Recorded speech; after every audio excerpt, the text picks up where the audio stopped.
Okay, so good evening, everyone. Thank you for joining us this evening. I think we have a good presentation going over fire preparedness kind of across Eastern Oregon, and happy to have several other OSU Extension faculty joining me on this call here tonight, talking about kind of specific things that they've been doing for wildfire preparedness in the counties and areas that they serve. So hopefully trying to give everyone kind of a flavor of fire preparedness across Eastern Oregon here. So would like to say thanks to Chris Schneidster with OSU out of Morrow and Umatilla counties for joining us tonight, Jordan Maley and Dustin Johnson as well. And so just a side note here, Chris Schneidster, he's helping a lot of the producers with some of the flooding that's going on in Umatilla County at the moment. So there's a good chance he's not going to join us live, but I've got his presentation and audio to play for you guys. And so we're going to have his presentation last. If he's able to join us, great. If not, we can still play that and should still be an educational thing for you to do. So just some real quick housekeeping. So I try to have everybody muted. So again, just make sure that you're muted in this meeting. We'll be taking questions at the very end. You can feel free to type your questions in the chat throughout the presentation. We'll get to them at the end. Or you're more than welcome to ask them over audio at the very end of the meeting this evening. So with that, I'm going to get started talking about some of the fire preparedness work that I've been working on here in Wasco and Sherman County. Recently, USDA with the Forest Service did a wildfire risk assessment across the United States. Basically, they were using land fire data from 2014. And basically here they ranked Oregon across all the other states. Oregon ranked 64th in the 64th percentile in terms of those areas on average that are most wildfire. And so this bubble chart here on the side, you can see these different bubbles that basically the bigger the bubble, the larger the population, and then the darker the red, the higher the wildfire likelihood. So you can see Oregon, we're not the most populated, but we are about the 64th percentile in terms of wildfire likelihood. And so then this risk assessment was also completed for county basis as well. And so here Wasco County, like I was asking in the poll, basically the data they have, they found that Wasco County has about a greater likelihood than 91% of other counties across the state of Oregon. So here you can see too that there's kind of a vision line here that the smaller counties tend to have larger wildfire risk, and that's because those large populated ones are primarily in the Portland metro area and on the west side of the Cascades where fire risk is low, but large populations versus some of these rural counties here. And so then you can also see there's a heat map here that basically the darker the red, the higher the wildfire likelihood occurring in those locations. And so similarly, if we look at Sherman County on average, they have a greater likelihood than 97% of counties in Oregon. And the other two counties that are kind of clustered here with Sherman County are Wheeler and Gillum counties. And so again, right next to Sherman County, they're just to the east of Sherman County. So again, some of these areas, very rural, small population, but extremely high likelihood of wildfire occurring. So it's important that we talk about some of this wildfire preparedness stuff tonight. And so in the areas that I work, primarily Wasco and Sherman County, there's a lot of dryland wheat that's being produced. And one big thing that's changed over the years is how people are fallowing their wheat fields. And so it used to be, this is a picture of back in the 1900s through like the 1980s, basically, farmers were leaving fields fallow so that they were harvesting a crop there every other year. And when it wasn't fallow, basically they were doing plowing, and that was the primary way that they were dealing with weeds and other crop issues. However, we fast forward to 2020, now the majority of farmers are doing no-till agriculture that is having some big benefits for soil and water conservation, but as you can see, we're leaving this residue on the field year round. And so instead of these fallowed areas being, a fuel break of sorts, basically they're just a continuation of the wheat that's in crop that could potentially be burning already.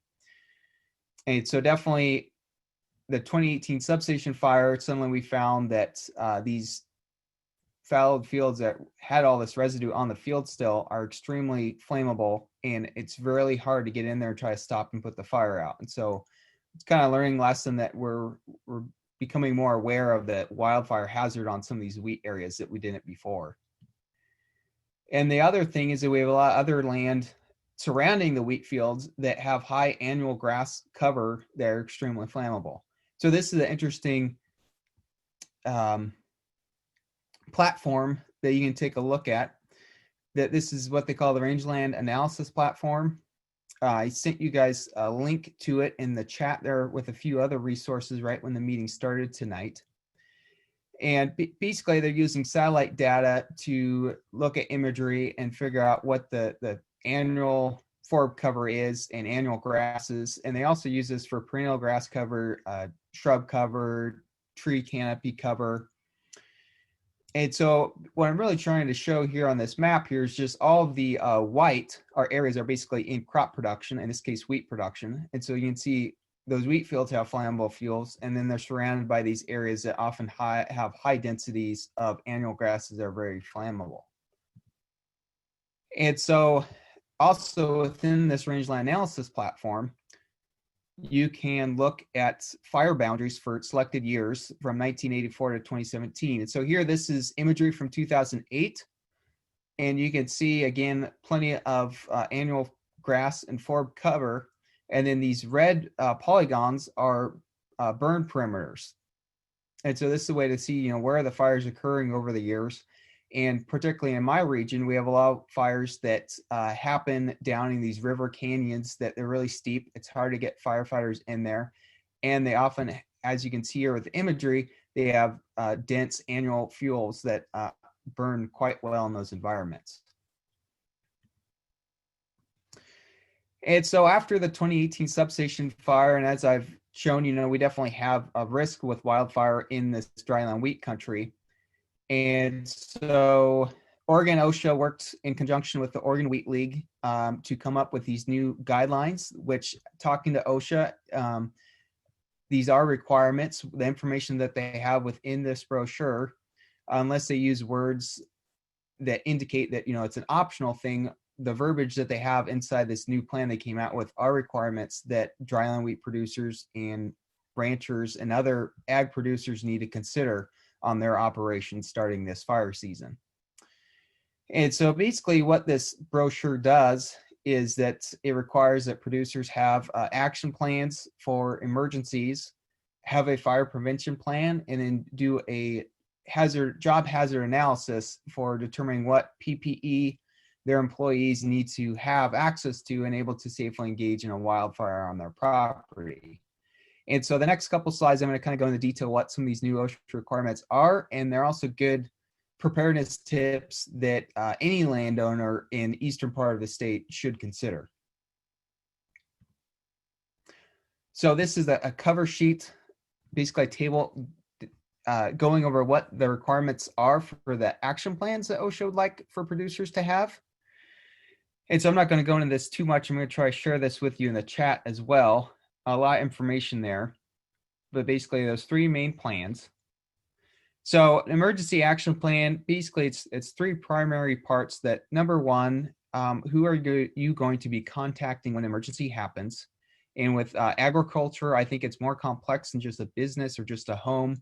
That often you have lots of different chemicals. You have animals you are keeping in various locations, and so you're trying to document all that complexity of all those different people that you need to contact when you have an emergency. So this is kind of a long list, but here are some ideas here for people to think about. And the other part is, how are you going to communicate? So I have a communication plan during emergencies. Who's going to contact who? Are you calling people on cell phones? Are you using radios? There's lots of different ways to think about, and also have site information. Where are those hazardous chemicals on your property that first responders, need to be aware of? And then a key thing for people to think about with these action plans is, so you have a wildfire, another accident. Do you actually have supplies in place on your operation that you can hydrate yourself, you can stay fed, and perhaps you also have livestock there that you also need to take care of with the supplies that you have. So think about having those available, letting employees know where that supply cache is located when an accident happens. And I've been suggesting to people to think about having an on-site emergency information box, which basically, you know, first responders show up and nobody's around. Do you have something, do you have the plan, your emergency action plan available for them when they first show up on scene and you're not there? And then also thinking about equipment shutdown. Right now we've been having a lot of flooding issues in Umatilla. So equipment shutdown there is, where are you parking your equipment? Is it on high ground that's out of the way? Versus in a wildfire, you want to put it in a defensible space that's devoid of fuels surrounding it, so the fire won't also burn up your equipment when a fire does occur. And then think about livestock. If you have livestock, that's another complexity that at least your livestock can move themselves if they absolutely have to, unlike your tractors. But often it works best when you have somebody that's available to help move those livestock. So have a plan in writing that ahead of the emergency, you've already contacted your neighbors that have a stock trailer. It could potentially come help move your animals while you're busy engaging in the fire or interacting with first responders when the incident is occurring. And so, like I said, animals can move. And so at any rate, try to have a plan that you know which gates you could open up in the fields that they're in, so they could at least self-evacuate if they needed to get out of the way of the incident. Think about having an emergency map that, I mean, you have evacuation routes on, but on that map, you can indicate to first responders, where do you have hazards on your operation? Do you have an anhydrous tank that you leave anhydrous in year round? Do you have a propane tank? What sort of pesticides do you have that they could come into contact if they were to be in some parts of your operation? And then this one picture here, there was a grant, I believe, over in Iowa, that they had a grant that they were working with producers to create maps and then putting them in basically these PVC boxes that they would put on their operation and in a place that a first responder would see it when they first entered the property. So again, that's something that's maybe better for structural firefighters or dealing with trying to find somebody after they've had a medical emergency, but it also doesn't hurt to have that in some areas that wildland first responders could also access. This is an example of a map you could make that it doesn't have to be super fancy. You could just go into Google online and take aerial imagery of your operation and then use that as your map that then you can draw and indicate your evacuation routes and some of the hazards that you might have. So, and again, in addition to having an emergency action plan, have a firefighting action plan that's specific for firefighting on your ag operation. And so this firefighting action plan, you know, in writing, basically is a document that you can make sure that you're making your employees feel comfortable, make it clear that there's no pressure, that when there is a wildfire, they have the option to walk away if they want. That's a good thing to put in your plan. Also think about roles of different employees. One way that an employee can be helpful, even if they're not on the front lines of the wildfire, is staying back at the first entry point to get into where the wildfire is at and be available for first responders. And I've been talking with some of the federal and state fire managers, and that's one thing that would really help them is when they show up on a wheat fire, if they could have a liaison that they could basically tie into and explain to them where the fire is, what actions are currently being taken to suppressing it, because it's difficult when the professionals show up on scene. They don't necessarily want to be setting a backfire or doing something that's going to work against what somebody's already doing. And most importantly, their biggest concern is they just don't want to go out there and do something that could accidentally get the landowner hurt or could accidentally get them or their employees hurt either.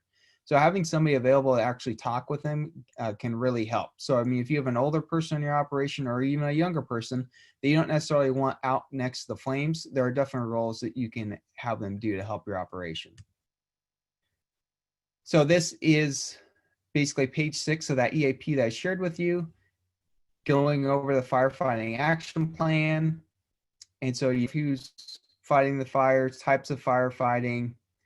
And this leads into thinking about what sort of training OSHA wants for you to have your employees go through. And to start with, you have to understand there's kind of 2 different stages of wildfire that OSHA has identified. To begin with, you have a really small fire that's in the incipient stage, and they classify that as one that basically you can put out with 2 fire extinguishers. And so that size of fire, you could have any employee put out as long as you had them go through fire extinguisher training. But once it gets beyond that size, suddenly you have to think about having additional training for those employees so they actually are informed with what they're doing with a fire. And so there's 2 options that, either it goes beyond initial incipient stage, your employee can leave and you can call 911 and let the first responder show up. And if you decide then to engage with it, that's fine, but just make sure you're doing it as according to your plan, and make sure that those employees that you're having engaging with those fires, that you've had them go through some form of training, that they're using the correct PPE, and that you're giving them, the appropriate tools to deal with a fire. So this is another screenshot of basically that training sheet that I handed out in the chat at the beginning, and thinking about, what types of training you should maybe give to your employees. And so talking with folks at OSHA, they're in agreement that kind of this S190 Introduction to Wildland Fire Behavior is a good class for employees to go through. However, they also say that, if your operation is more complex or there's other things that you want employees trained on, consider putting your employees through additional training than just S190. But S190 is a good place to start. And so that's a free online class. It takes 6 to 8 hours for a person to complete. So that's one option. And then they are also coming out and saying that they want folks to go through some sort of annual fire refresher. And so to clarify, this is not the annual fire refresher that red-carded firefighters with federal and state agencies go through, but more they just want some sort of 3 or 4 hour refresher class that they can go through. And so this 2020 Oregon Ag Wildfire Refresher course is a course that I put together on Extension Campus. And so there's a link here within this plan to go to that course, and basically it's free. The employee would get a certificate at the end showing that they've gone through it. I've also been suggesting people think about this other extension course, Basic Prescribed Fire Training, that's produced by Oklahoma State. And that course, they have allowed just PDFs and other resources you can look at that go over firefighting equipment that they're using for prescribed burns, but it's a type of fire equipment that would be beneficial in a wheat operation as well if you're trying to put a fire out. So it's some great resources to look at there. And again, here I'm stating what must be included within that training that they go through, basic fire behavior, fire control, fire line safety. These 18 watch out situations are situations that professionals have red flagged that, if you see weather patterns or other terrain features that you need to be aware of. So again, that's some of the training stuff that would be good for employees to go through if you want them to engage in a fire beyond the incipient stage. So I also share with you a fire prevention plan, and here's where hopefully tonight I can share with you some information you can actually do to change some things on your operation. So the question is, well, what can we do with fire behavior that could actually help us? And so there are some things that we do not have control over. And so obviously, if you look at the fire behavior triangle on the right, weather is something that is definitely out of our control. Fuel, however, is one thing that we can manipulate on the landscape, the arrangement and quantity of it, and some other factors as well. We can also change where we put heat or an ignition source on the landscape. And we can also change the topography in terms of where do we decide to engage in a fire, or where do we decide to engage in activities that could potentially spark a fire. Where on the terrain are we doing those? And then the other question obviously is when, what time? Is it at a time that fire danger is high or low? So to start with, being defensible is just where are you parking your equipment? And so this is a grape harvester that basically spontaneously combusted in Wasco County several years ago. And luckily, it was around a horticultural crop. And so definitely some irrigation, but he parked in an area that was had been recently mowed and was devoid of fuel. And so that paid dividends that when it combusted, nothing else burned as a result. So the same goes for a combine or anything else that you want to be smart about where you park it, especially after it's been hot and working hard all day long in harvest. There are other modifications to think about. The majority of combine fires start in the engine compartment or in the exhaust. And so here, basically, you got the exhaust manifold here, it's kind of hard to see, but this farmer basically put chicken wire screening around that exhaust manifold. So basically the larger dusty debris coming off the combine, instead of touching it, it would just bounce off of that chicken wire and not come into contact with those hot components to begin with. And he also installed this fan to keep any combustible dust that's in there, keep it moving and blowing away. Other things that folks have done, you can do a turbocharger cooling system on a combine. That again, here basically you have this engine filter on the left that air is sucked through that filter, and then it goes through the traditional filter on it, and then it goes through this this duct work and basically goes down, cools off the turbocharger. And so instead of the turbocharger coming directly in the dusty air containing a lot of stuff that's combustible, it's only coming in contact with the air that's coming out of this filter that's located up above the majority of the dust that's being produced by the combine. And the majority of producers in my area, they're growing wheat, but some are starting to do sunflowers. And this turbocharger cooling system was developed in South Dakota, where they have a lot of sunflower producers that commonly have fires that occur to the fine dust that sunflowers produce. So likewise, this is also a combine chimney. Again, this guy here, he's manipulating where the air intake is gathering air from to put into the tractor system. And so by having this 8-foot tall chimney, basically he's sucking air right above that big dust cloud that's being produced when he's harvesting with the combine. And so those are some simple things you could do if you're having issues with equipment fires to consider.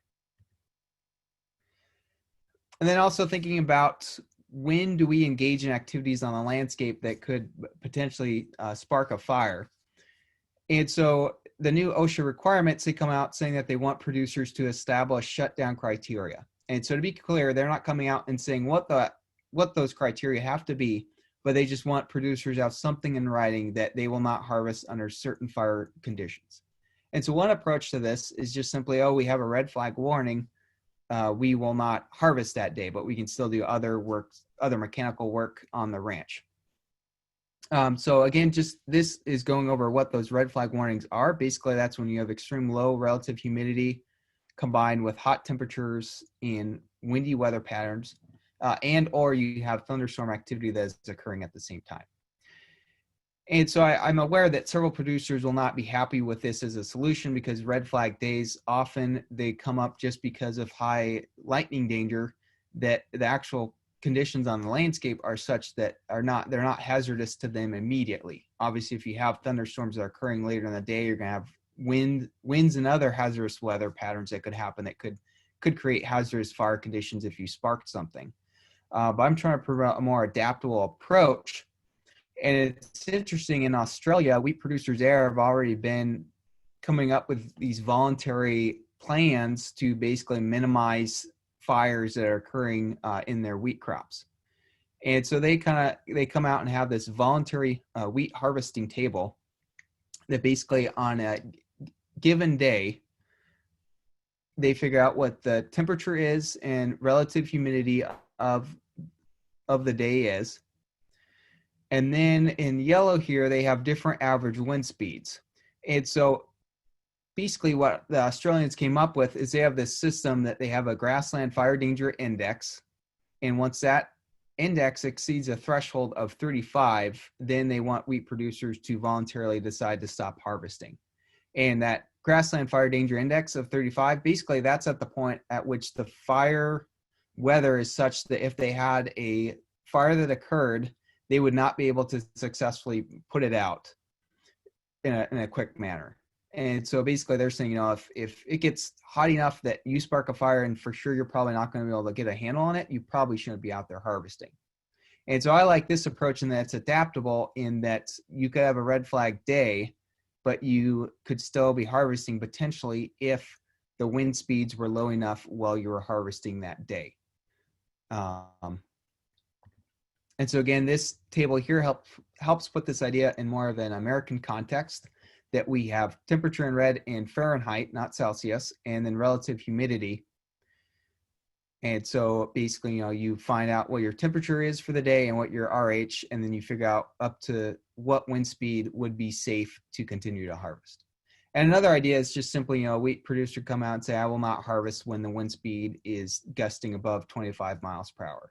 And I think that'd be a sound choice as well.